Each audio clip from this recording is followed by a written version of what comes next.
Le cerveau humain prend plus de 35 000 décisions par jour. Si tu es entrepreneur, ça peut être bien plus, ça peut être 40 000, 50 000, voire plus. Et aujourd'hui, dans cette vidéo, on va voir comment prendre des décisions rationnelles et non biaisées grâce à l'IA. Alors, effectivement, le cerveau humain prend plus de 35 000 décisions par jour, ce qui est énorme, mais la plupart de ces décisions n'ont pas de réelle importance. Ça peut être, est-ce que je prends ces chaussures-ci, est-ce que je prends ces chaussures-là aujourd'hui, est-ce que je fais telle action, est-ce que je mange ci, est-ce que je mange ça, enfin bref. Énormément de décisions sont prises durant une journée. La plupart n'ont pas vraiment de conséquences importantes. Par contre, certaines en ont une. Donc voilà, si jamais tu as des décisions importantes à prendre, ce GPT-là peut vraiment beaucoup t'aider. Alors, ce GPT-là n'est pas le mien, c'est celui de Mayday. Je te conseille d'aller voir sa chaîne, son site, qui fait du très bon contenu. Donc voilà, ce n'est pas le mien, mais je tenais quand même à le présenter parce que c'est un GPT que j'utilise énormément et que je trouve très pertinent, d'où l'idée de faire cette vidéo. Alors, pour t'expliquer un petit peu le contexte et l'idée de ce GPT-là, on va faire une démo juste dans les quelques minutes qui viennent. Donc, en fait, l'intérêt de ce GPT-là va être de t'aider pour les prises de décision. Alors, en quoi il peut t'aider? Comment une IA est en capacité de t'aider à prendre des décisions et de faire les choses à ta place?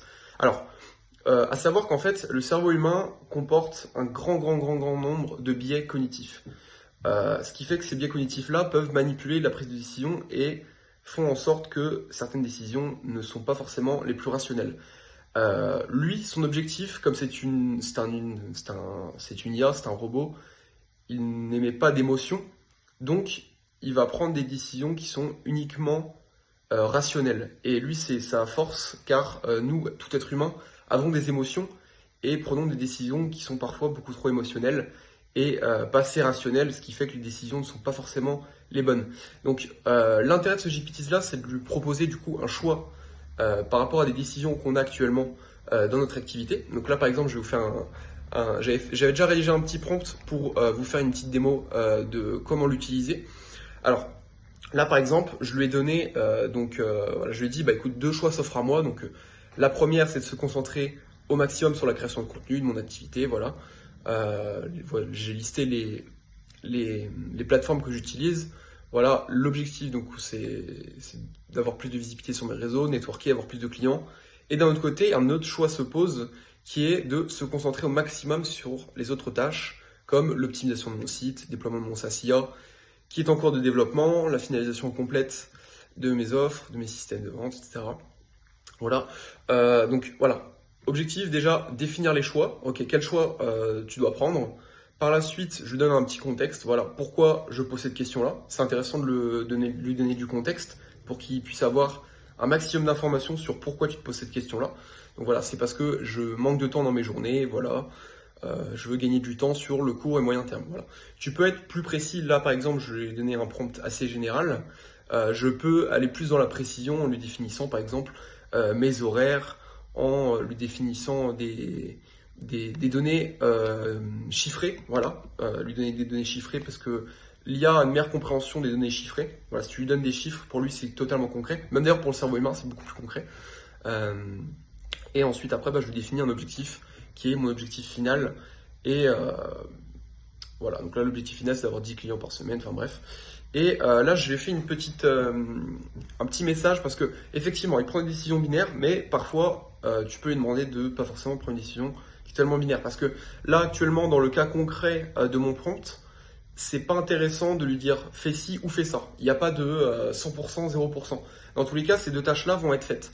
Et maintenant, le plus important pour moi, c'est d'établir un pourcentage afin de trouver un équilibre parfait. Parce que là, pour moi, en fait, ça n'a aucun sens de poser ce genre de questions et de se dire, ok, alors soit je fais que de la création de contenu, soit je fais que les autres tâches qui nécessitent du coup... en fait, les deux sont indépendantes, mais sont obligatoires. C'est-à-dire que la création de contenu, c'est obligatoire pour moi. Et en même temps, le lancement de mes offres, de mes systèmes sont obligatoires également. Donc, je ne peux pas négliger l'un, je ne peux pas négliger l'autre. Les deux sont obligatoires. Donc, par définition, je lui ai demandé d'établir un pourcentage associé. Donc là, je vais pouvoir déclencher le prompt pour te montrer un petit peu qu'est-ce que ça donne. Hop, pardon, excuse-moi.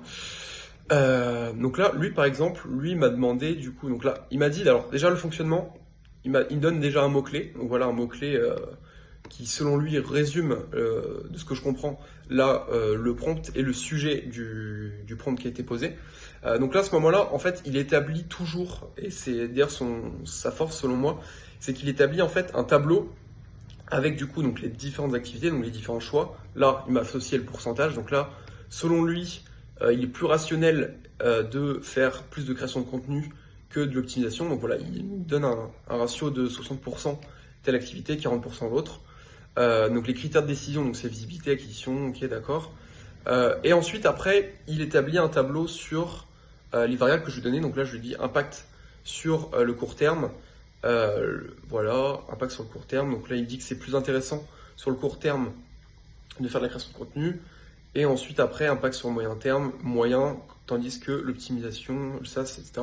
Donc en fait, de ce que je comprends, c'est beaucoup plus intéressant pour moi, par exemple, dans le cas concret que j'ai évoqué, de faire de la création de contenu d'abord pour ensuite, après, se focaliser sur de l'optimisation.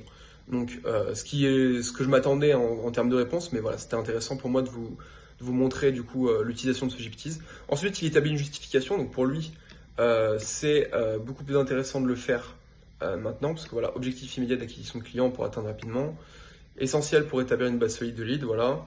Et l'optimisation de ça se nécessite pour améliorer la scalabilité. Conclusion, donc voilà, 60-40, favoriser la création de contenu pour un impact rapide sur la visibilité de l'acquisition client tout en investissant suffisamment dans l'optimisation du système. Ok, donc là, il m'a apporté une réponse. À ce moment-là, je peux effectivement, donc voilà, là, maintenant que j'ai acquis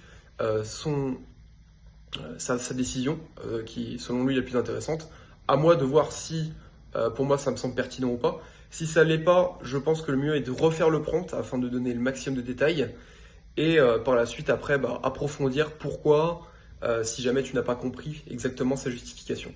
Donc voilà, je tenais juste à te présenter donc ce GPTs là. J'espère que cette vidéo t'a plu. N'hésite pas à mettre un like, à t'abonner, à commenter et on se retrouve pour une prochaine vidéo. C'était Vadim, à la prochaine.